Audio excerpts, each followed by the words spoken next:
everyone, I'm Steve Johnson. Welcome to Renovation Project. On today's program, I want to talk with you about a major hindrance in your renovation progress. I spoke with you last week about counterfactuals and the what if I had taken this or what if I hadn't done that, and I was thinking about what some of those disconnects look like. And as I was processing that, I realized that there is an issue that affects both Christians and non-Christians from going all in with God. And it's basically a misunderstanding about God's character and how he actually conducts business in this world. And it's all stated in a question, and here's the question. If God is love and God is all-powerful, why is this place so messed up? I don't know if that's something that has affected you, if you think about it, if it's been a problem for you. It's certainly an issue that needs to be contemplated. And this all falls under the category of God's sovereignty. And what sovereignty means is that God's in control. That at no time is anything happening on this planet that he not only does not know about, but that he's ordained it to be. And that it's become his purpose as part of his plan that's being carried out. And you might say, yeah, really? I mean, because you and I can look around our community, we can look around the state and the nation and, of course, the world, and we can see anything but control. Matter of fact, it looks like chaos. It looks like things are absolutely out of control. And we might wonder then and expect if God is in control, if God really does care, if he is love and has the power to do something about it, that we would not be seeing what we are currently seeing and played out on the human stage today. And let me explain. About 8 years ago, I was prepared to give a Sunday evening message at church and was there. We were all standing up, singing, some worship songs. And about 15 minutes into our service, there was a big crash. We all heard outside. The service continued, but a couple of the members of the congregation ran outside, only to find a motorcycle laying on its side, and the rider slammed up against the curb. The guy died. What's interesting is 2 weeks later, it happened again. We could ask hundreds of why questions. Why on Sunday night at 6 o'clock? Why 2 weeks apart? Why are these two guys? An endless amount of questions. And we don't have an answer to any of them. The variables are just, they're endless. But how about the question, why did God let it happen? Couldn't he have done something different? Was it necessary that these two guys get in an accident, one of whom died? Couldn't he have stopped that? And when attempting to answer any why question like that, whether you believe in God or not, it sometimes comes down to the fact that fate, or I guess God wanted it that way. And that's the way God planned it. Well, back in the 4th century, Augustine promoted the idea that omnipotence is never defeated. In other words, power always has its way, and if God is ultimate power, then God always has his way, which means that everything that happens is not going behind his back, it's not slipping under the door. God is aware of it, and not only is aware of it, but he has allowed it to be and is okay with it. That's what sovereignty would mean in this case. So the two motorcycle accidents happened according to his plan. They didn't miss a beat. They were right on time. These two particular guys were supposed to get in the accident they got in. One was killed and the other one was not. And so we're not really talking about motorcycle accidents. I just wanted to explain to you a couple of events. But bottom line is, it's you and me. Imagine that every thought, every word spoken, every action done or not done, whether it's good or bad, it was meant to be that way. It was planned, and you didn't really have a choice in the matter. Can you actually wrap your head around that idea that everything that's happened in your life on this planet was predetermined, and it happened exactly the way it was supposed to because God ordained it that way? For some that might be comforting. For the rest of it's a little disturbing, isn't it? So if God really does love us, if he has power, in other words, if he has ability, then it would seem that he could do whatever he wanted to do. And if we are seeing things played out on the human stage like they are, I mean, it would seem that he could prevent child abuse, right? He could put an end to all sex trafficking across the world if he wanted to. Wouldn't it seem that he's all powerful, that he could stop earthquakes and hurricanes and pandemics? And to make it a little bit more personal, I mean, knowing that he's all powerful and loving, it would seem to indicate that he could have healed my dad who had dementia. But he died 8 years ago. So it appears that was God's plan, and he chose not to heal him. In other words, we can look back on everything that has happened and things that are currently happening and say, that's the way it was supposed to be. That's the way it was supposed to be played. And if that's the case, if that's all God's plan, why in the world would we pray against it? We'd be praying against God's plan. And I suppose that's futile, right? If this is the way things were supposed to be, if this is the way they were ordained to happen and play out, then praying really is a futile event. I mean, we'd have to say that every accident, every murder, all the injustice that has been happening, in some crazy way makes this world a better place because that's what God planned to happen. I mean, if he didn't want it to happen, it wouldn't have, right? Ever seen the movie The Adjustment Bureau with Matt Damon and Emily Blunt? I mean, this is one of my top 10 movies, very provocative theological implications in this movie. The movie is about the chairman, who you never see. It's the God figure. He's the one that's got the plan. Everything is dialed in the way the chairman actually wants it to play out.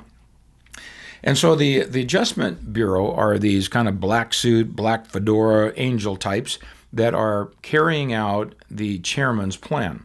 And their job is to make sure that all the players on the world, chessboard, as it were, don't go too far out of the parameters that God has set up, the chairman has set up. And so they are constantly trying to reinforce and adjust all of these people on the planet. And basically, they have the ability to choose the simple things, which toothpaste you want, what laundry detergent, what beverage you might want to drink. But big choices, things that affect the overall plan and scheme of things, we are not capable of doing that. And so the chairman has this adjustment bureau come in and make sure that the plan doesn't get derailed. Well, the story revolves around a couple, a little spoiler alert here if you haven't seen it, Elise and David. They are falling in love. But the chairman, that's not his plan. It's not his idea. And so he's sending in the Adjustment Bureau to make sure that they do not get together for his own reasons. I mean, the underlying theme of the movie is the battle between free choice and divine sovereignty. And this movie portrays it very well. It depicts the kind of sovereignty that most Christians actually buy into concerning the way they think God is. And in other words, that nothing deviates from his plan. He micromanages, he's manipulative, he's arbitrary, he's capricious, and basically he's a psychopath because he's the one that's micromanaging everything. And you know what's interesting is we hear Christians, pastors, professors, all promoting the idea that God is sovereign and he's in control. A couple of weeks ago, Layla and I took some friends of ours down to Fallbrook, wine country in Southern California, and we met another couple, friends of ours, at their church down in the Murrieta. And wouldn't you know it, the pastor in his intro getting ready for his message, he made a statement that God was sovereign, that God was in control, and that everything was going according to his plan. And, the underlying acknowledgement of that statement or understanding is, you might not understand it, you just got to accept it. We can't think like God, we don't know his plan, so you got to look at all this stuff, all this evil that's being perpetrated on the stage, and say, well, you just got to accept it. The question that we're dealing with here, if God is love, if he's power, if he's able, if he's capable, then why is this place so messed up? That just saying you got to accept it doesn't really satisfy. Because if you don't get this answer right, then there is a separation from what's up here, what you know and what you believe right in here. And that separation is pretty huge, because if we can't trust this God that we're trying to believe in, if we think that he's actually orchestrating both sides of the war, it's pretty hard to put your trust in that kind of a God. Let me explain it this way. In the 14th century, the bubonic plague started launching itself into the European continent. It was supposedly started with fleas from rats that would bite somebody, and then what they didn't know was that it became airborne through sneezing and coughing and breathing, close proximity, and all that kind of stuff that we're very familiar with. But this thing spread throughout the continent, and upwards of 150 million people died. It was not like the pandemic that we have today that has a 99% recovery rate. Not even close. There was no recovery rate with the Black Plague. Matter of fact, if you contracted this particular disease, they called it sudden death because within 10 days you were dead. Within 10 days you were dead. And now we're talking people laying in the street, not like we see today where this thing is being promoted as a pandemic. It doesn't even qualify to be an epidemic, let alone a pandemic. So the belief began to spread, however, as a result of this plague, that God had sent the plague to punish humanity. And King Magnus II of Sweden says this. He said, "For God, for the sins of man, has struck the world with this great punishment of sudden death." And again, he understood if you contracted this illness, there was no hope for you. "By it, most of our countrymen are dead," he said. So let me ask you a question. Do you think King Magnus was correct? Was he right in making the assessment that they were being punished, they were being judged by God? And is this the kind of punishing catastrophe that we would expect God to inflict upon humanity? You see, some would actually say that it is, and they believe in that with all their heart. But see, in saying that this is God's judgment, it actually destroys Augustine's idea of omnipotence never being defeated. I mean, think about it. If the bubonic plague, the plague was God's judgment on Europe for whatever reason, moral depravity or disobedience in some way, or just deviating from God's path. But think about it. If God ordained all the evil that they did, they could do no other. That's the way it was planned, because omnipotence is never defeated. Why in the world, if that's the case, would God punish them for something that they had no choice to do otherwise? And then we could say by God punishing the world with a flood, or we could say, what's up with the plagues of Egypt, where the final one, God took the firstborn? Or how about all the side steps that Israel took, and then finally ending up in captivity? If God had orchestrated all of that stuff, and that was his plan for them to do all of that, for those that were sinful that brought on a flood, or even Pharaoh who brought on the plagues, but yet God caused him to do it. And now we're going to see God punishing them for doing what they couldn't do otherwise. After the attacks on the World Trade Center and the Pentagon in 2001, Jerry Falwell and Pat Robertson at the time made a pretty big statement that God's judgment had come. And they got a lot of flack for that, both from the Christian and non-Christian community. Perhaps it was God's judgment. I don't necessarily look at it from that perspective, but let's say it was. If it was, and omnipotence is never defeated, then the evil that we've committed as a nation, let's say, that we did not have any choice in the matter. God ordained us to do all that we've done that brought on judgment, and then he judges us. So can you see the disconnect in that perspective? That if omnipotence is never defeated, okay, everything is being done the way God wants it, but then we get punished for it when we had no other choice. See, my friends, God is not orchestrating the evil and the pain. He's not conducting both sides of the battle. He is not forcing people to commit crimes, to hurt children, to abuse people, to rip people off. That's not God's plan. You see, just because something happens, that does not equate to the fact that God wants it to happen, or that he's approving of it, or that he's causing it or ordaining it. Augustine was misguided when he said that omnipotence is never defeated. He assumed that everything that's happening is because God wants it that way. He could not get his head around the idea that somebody could do something contrary to God's plan. But friends, it happens all the time. You and I both confirm that God's will is not being done and that we actually go contrary to what God's plan is. So in other words, we can defeat omnipotence. And what that tells us is that we have a misunderstanding of the way God's doing business. Is he sovereign? Yeah, he is. But not in the way that most people think. God is not opposed to stepping in and taking care of business when necessary. But again, he doesn't cause those things. And that's why when he does step in, when he does come in with the great flood, with the plagues of Egypt, with consequences to Israel's choices, it's not because that he has caused the evil and now he's causing a judgment. We are judged because of our own actions and because of the actions of evil angels, as it were, that have also done as we have done, and that's rebelled against God. God responds to our actions. He does not cause them. You and I have the complete freedom to be as independent and foolish as we want to be, and God will let us do that, and we do.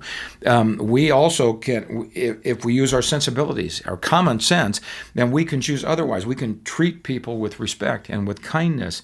You see, either way, you and I are experiencing God's greatest gift, and that's volition.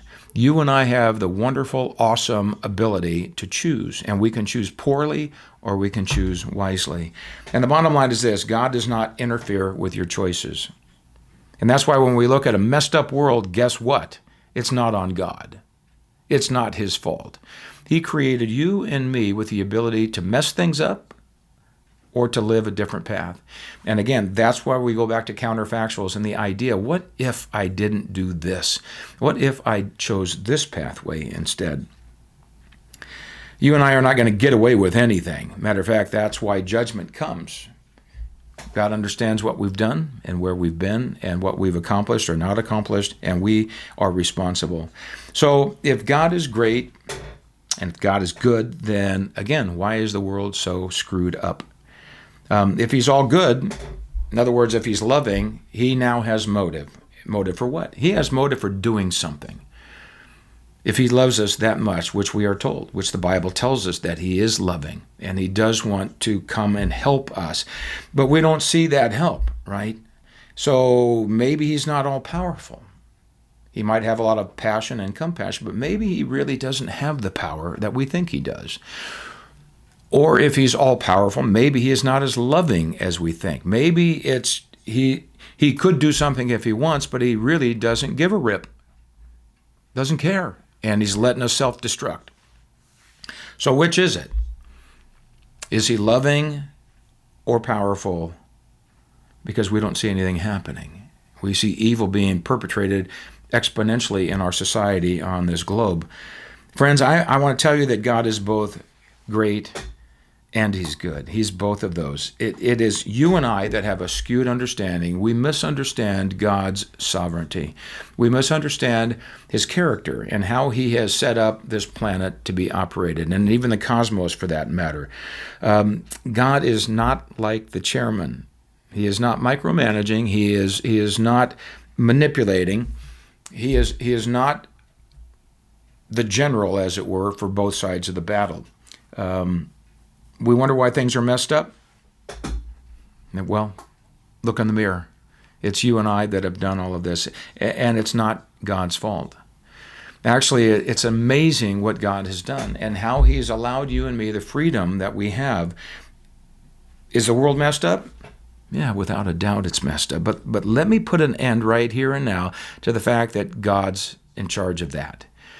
God is not behind child abuse and sex trafficking. He's not behind rape and murder and the total meltdown of morality on the planet. He's not responsible for you getting laid off. He is not the one that's responsible for your kids hanging out with the wrong people. Friends, we have to look at ourselves and take responsibility for our own actions and reactions. And imagine that multiplied by billions of people on the planet. You can see how chaotic things can be when we're not following God, but we're all following our own path. God's not okay with corruption on any level.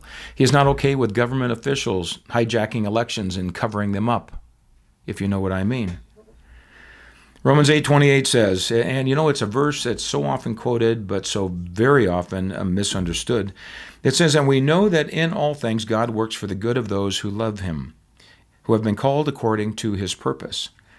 I mean, so much hangs on how you interpret this verse, because you could look at this and say, well, it says right there that all things are good. Everything that's happening is for the good, or does it? Is that really what it says? It says, and we know that in all things, God works for the good, for those that are on his path of renovation, for those that know him, love him, and want to travel with him. So in other words, all things that happen to you and in your life, God can weave them into a tapestry of good and make something positive out of that. It does not say that the events themselves are good, but that God can use them for his purposes. Now, here's the thing. In asking any question about God, it's always important to understand, where are you getting your picture of God from? Where have you learned about him from? Because there's a lot of religions. There are a lot of people that have something to say about God, a lot of holy books out there. But friends, there's really only one book that came down from heaven in the way of revelation and inspiration, and that's the Bible. Jesus came, by the way, for two reasons. And the primary reason that he came was to put God on display. You and I have a hard time fathoming this infinite figure, and God knew that. So he sent his son to represent who he was to the human race. And the second thing he came for, of course, was to provide forgiveness and reconciliation through his death and his resurrection. But let me show you a few verses that tell us the picture, show us the picture of what God looks like. John 1:18 says, Jesus is the one who reveals God. Pretty straightforward, wouldn't you say?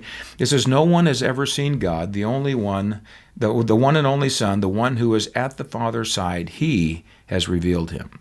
So if you want to know where to see a picture of God, we see it through Jesus. And then secondly, Paul writes in Colossians 1:15, he says, he is the image of the invisible God.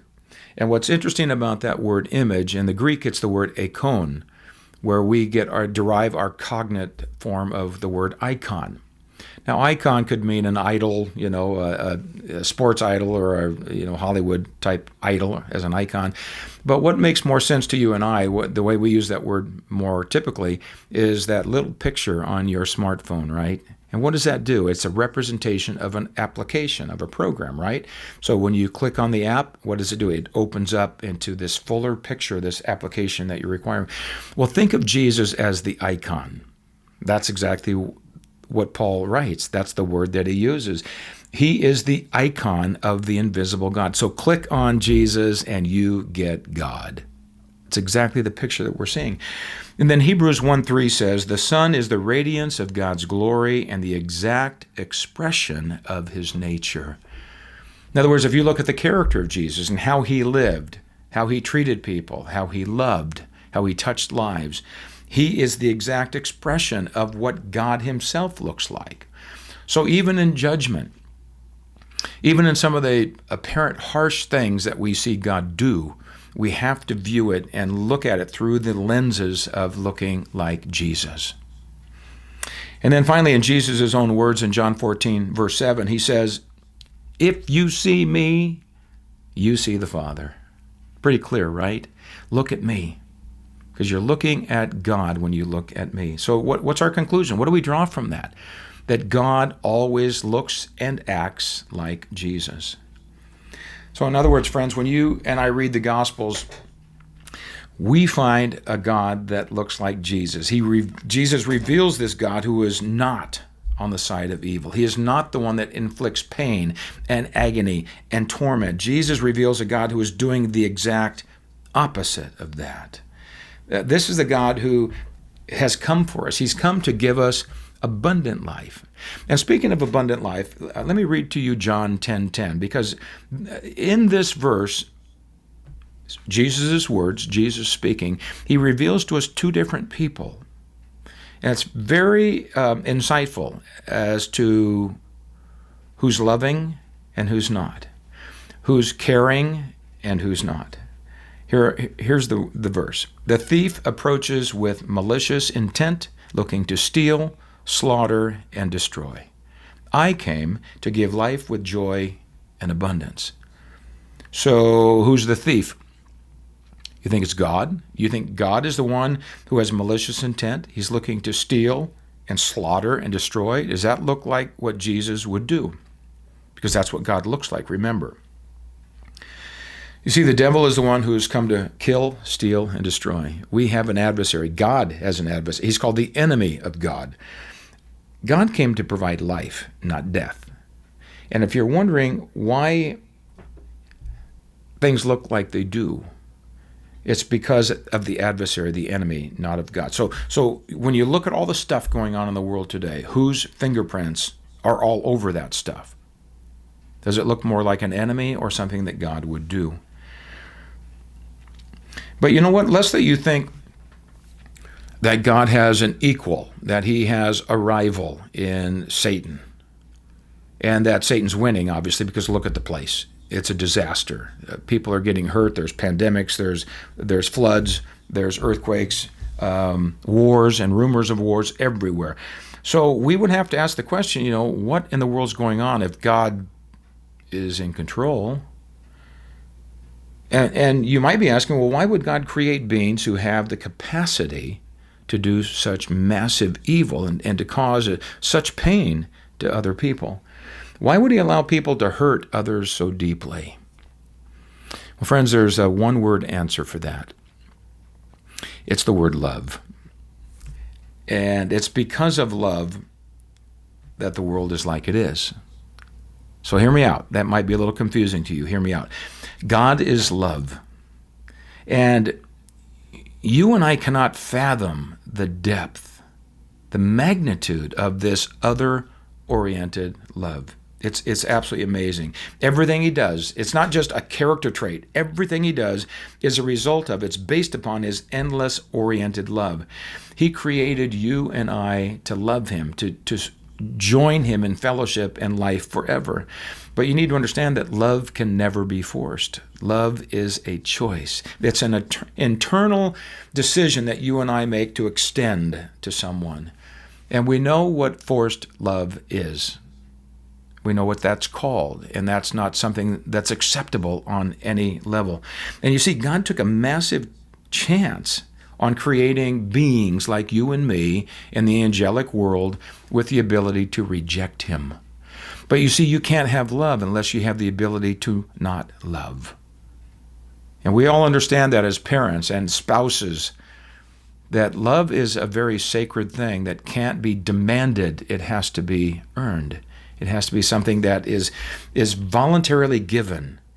And just like a child that willingly jumps up into the lap of mom or dad and just wraps them up with their arms and those little fingers grabbing around your neck and just looking in your face and saying, "Daddy, Mommy, I love you." That's when it means something. It's not coerced. It's not something that we have been forced to do. You see, because God could have made us so that we could do no differently. We had no choice. We were programmed to be loving, to be kind, to be generous, and we would just turn into this planet of docile Stepford wives that could do no differently. But what benefit to God would that have been if he just created people that just did exactly what he said? Because to return love to somebody, that's when it means something, when you can't demand it. It's just given. And that's what God would require of us, what he desires from us. And perhaps you might say then, well, God, why don't you step in and do something? Isn't it time to fix this place? The evil is so bad, and it could be personal. It could be in your business and, of course, your family, and certainly on a global scale. But, God's response to that is, I already have. I've been here. I sent my son to make some corrections. And we would, like the Jews of the first century, wanted Jesus to come in and kick Rome right out of town. But God's plan was to go deeper than outward activities. He needed to change hearts so that people would willingly change, willingly love, and modify their behavior as a result of it. Jesus came to set us free from ourselves. He came that you and I might enjoy life and enjoy it now. And eternity starts right now, my friends. This is just the beginning, but it starts with submitting to Jesus. And if you remember the counterfactual discussion we had, what if I chose Jesus? What if I got back on the path? What if I stopped deviating and got serious about having God renovate my life? What would that look like? So, is God sovereign? Yeah, absolutely, He is sovereign. And once we understand that you and I are co-partnering with God, that you and I have been given the awesome responsibility to choose and to choose wisely. And we don't always do that right, do we? Well, here's the real question. If God is in control and things are still obviously messed up, what is His plan and what is my part? Well, friends, that's the question to be discussed next time, because God does have a plan, and friends, you and I have a part to play. So until next time, God bless you, comfort you, and we'll see you next week. God bless. Thanks for joining us today. For more information, check out our website at renovationproject.org.